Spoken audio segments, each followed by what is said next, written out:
Hi, I'm Will from Bastille. I'm Dan, also from a band called Bastille.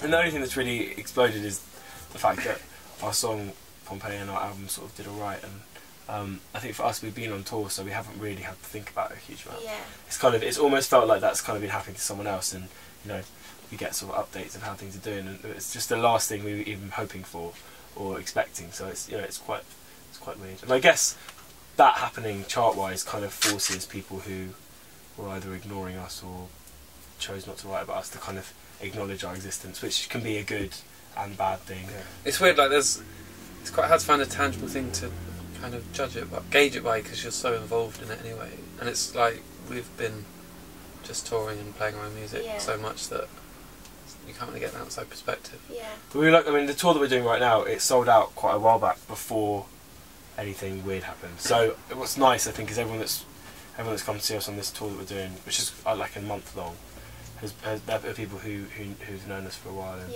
seem to know quite a lot of the songs, and that's really nice. Yeah, we were driving in the van on the way to a gig, and it came on the radio, and we were like, what do? Do we listen? Is that a bit embarrassing? Do we sing along? Do we turn it off? Like, what's the appropriate response here? We didn't really know what to do.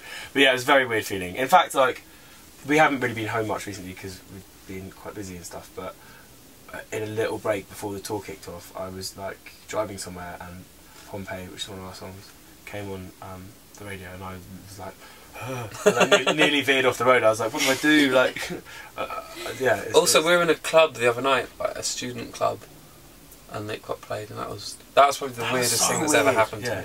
And actually, when I went home to visit my mum and dad, they kept this thing where it was used in like athletics coverage for like a Mo Farah, like BBC, one of those like awesome BBC montage things. Yeah. And this song Pompeii was like playing as part of the montage, and that was really weird seeing it there.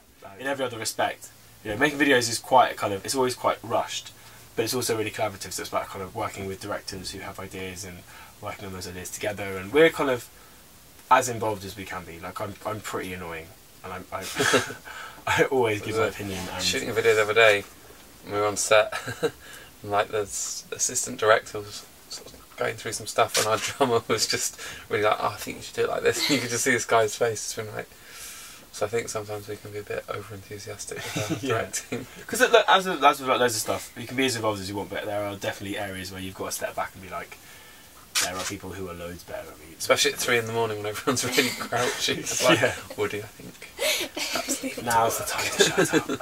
It's interesting, but there's a wave of people who seem to have emerged, like I think Conor Maynard was one of them, and Gab Aplin maybe as well, who kind of seem to have got this groundswell of support on YouTube and then like launched from there, through maybe doing like covers and stuff. I'm not sure. I actually don't know. I think what's quite interesting now is there's like all this access and a lot more content, which kind of means that people that may not have got the exposure before do, who are good, but also you've got this massive saturation of people who potentially aren't that good. And it's the same with like everything. Everyone can publish themselves now, even if you're completely illiterate. So it's like discerning. It's like a massive pool to. But then the flip side is you haven't got that kind of elitism where you have to have the right people on board to get your art to the people, as it were. But there are people who still manage to, I think, use those things really well and retain a sort of level of mystique and stuff. Well, I like to wear tweed. I'm going on a tweed expedition to Edinburgh this weekend. Wow. I've tricked my girlfriend. She thinks I'm taking her away. It's like, no, I'm going to go and buy a suit. So I wear a lot of tweed, but that got banned in the band, bizarrely. Apparently they weren't liking it. And we went to a club the other night and everyone was wearing tweed and they were all slagging them off. I was like, they look great. I think they were wearing it in a slightly different way to you.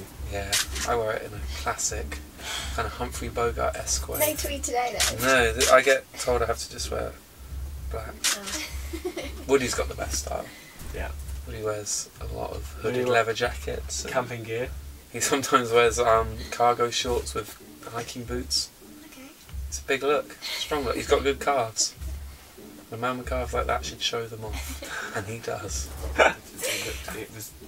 The A made it different from just writing the word out Bastille, and I thought it looked quite cool, and then we used it, and little did I know, a whole host of other bands had the same idea It's at weird that exactly just the same happened. time. It was like that. We hit the zeitgeist there with a triangle. I know. And our manager loved it, and because we weren't that bothered. We were like, We weren't that bothered, and then old Jay came and we were like, well, that's get exciting. Yeah, of course. But our manager, nope, she loved it. She was like, I'm gonna push this one through, and now we play on stage in front of a giant glowing triangle. it's annoying, but we've had a few, but generally, I don't know. Generally, people who come to our gigs and stuff are just really nice, and we always like, I don't know. I always feel we're so grateful that anyone even cares about us. So we sort of always hang around and chat to people afterwards and stuff. And I got asked to sign an autograph, and then she handed me like a chip wrapper covered in mayonnaise, and asked me to go and put it in the bin. And so I was covered in mayonnaise, but I was thinking you would. Like, it's not that I think I'm special. You wouldn't ask a stranger to take your litter from you. She's like, oh, can you take that? I was like, yeah. So that was a bit weird, but kind of endearing. I gave some fans socks as well the other day because they were cold. Their little feet, they were wearing like no socks and it was snowing. So I went and I had a fresh packet upstairs, dishing them out. You're like Father Christmas. I am. Yeah. Creepy, creepy Father Christmas, all dressed in black and tweed. We all just started and I started and we once been rock climbing. Oh yeah. We thought we'd go for a day out on our day off. It's really good fun. It was fun. Kyle was the best because he's light and strong. So I'd quite like to be able to climb a rock wall. Yeah. I think that, yeah. And we've been allowed to book a weekend off in the summer. We've got 1 week on summer and then we've got a week at Christmas. But the thing is, we say that, and then when we do have time off, I'm just really bored. Like whenever I'm at home, it's like, so boring. I want to go on tour again. But Dan's much more social than me, so he quite likes me at home because he's got friends. Whereas I just sit in my room going, I only know my band. But like, obviously, we're really busy. We don't have any real time off, but we're like not even remotely complaining. Like it's we're so lucky to be doing what we're doing. So much fun. So I used to work in a clothes shop. That was boring. And sometimes I'd not have a day off for like 6 weeks, and all I was doing was folding clothes. yeah. So I don't complain Bad about times. that. Although I can fold a jumper like that.